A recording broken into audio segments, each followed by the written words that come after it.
Hi, Black and Brown Bears. I'm sorry if you've anxiously been waiting for this read aloud. I apologize for the delay, but we are back with chapter 12. Me and Winn Dixie got to Gertrude's Pet so early for my first day of work that the close sign was still in the window. But when I pushed on the door, it swung open, and so we went inside.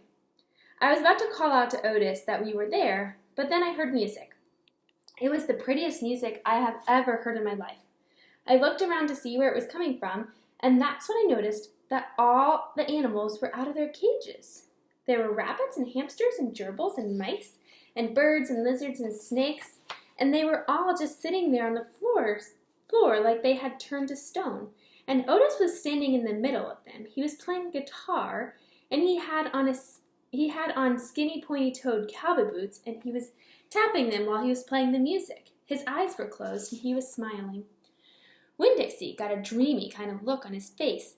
He smiled really hard at Otis, and then he sneezed and his whiskers went all fuzzy, and then he sighed and kind of dropped to the floor with all the other animals. Just then Gertrude caught sight of Winn Dixie. "Dog!" she croaked, and flew over and landed on his head.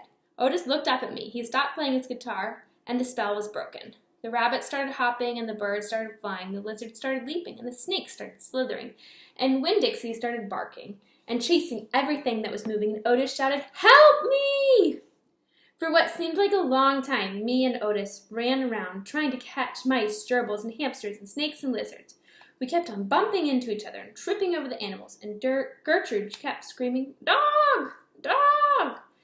Every time I caught something, I put it back in the first cage I saw. I didn't care if it was the right cage or not. I just put it in and slammed the door. And the whole time I was chasing things, I was thinking that Otis must be some kind of snake charmer, the way he could play his guitar and make all the animals turn to stone.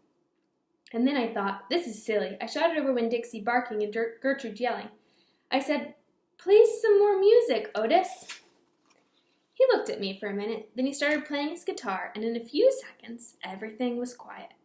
Winn Dixie was lying on the floor, blinking his eyes and smiling into himself, and sneezing every now and then, and the mice and the gerbils and the rabbits and the lizards and the snakes that we hadn't yet caught were quiet and sat still, and I picked them up one by one and put them back in their cages.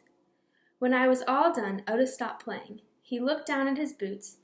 "I was just playing them some music. It makes them happy." "Yes, sir," I said. "Did they escape from their cages?" "No," Otis said. "I take them out. I feel sorry for them being locked up all the time. I know what it's like, being locked up." "You do?" "I have been in jail," Otis said. He looked up at me real quick and then looked back down at his boots. "You have?" I said. "Never mind," said Otis. "Aren't you here to sweep the floor?" "Yes, sir," I told him. He walked over to the counter and started digging through a pile of things, and finally he came up with a broom. "Here," he said. "You should start sweeping." Only he must have gotten confused. He was holding out his guitar to me instead of the broom. "With your guitar?" I asked. He blushed and handed me the broom, and I started to work. I'm a good sweeper. I swept the whole store and then dusted some of the shelves. The whole time I worked, Winn Dixie followed me and Gertrude followed him, flying behind him and sitting on his head and his back and croaking real quiet to herself, "Dog! Dog!"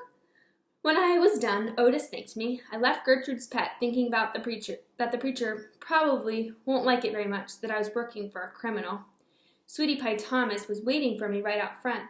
"I seen that," she said. She stood there and sucked on her knuckle and stared at me. "Seen what?" I said. "I seen all them animals out in their cages and keeping real still. Is that man magic?" she asked. "Kind of," I told her. She hugged Winn Dixie around the neck. "Just like this grocery store dog, right?"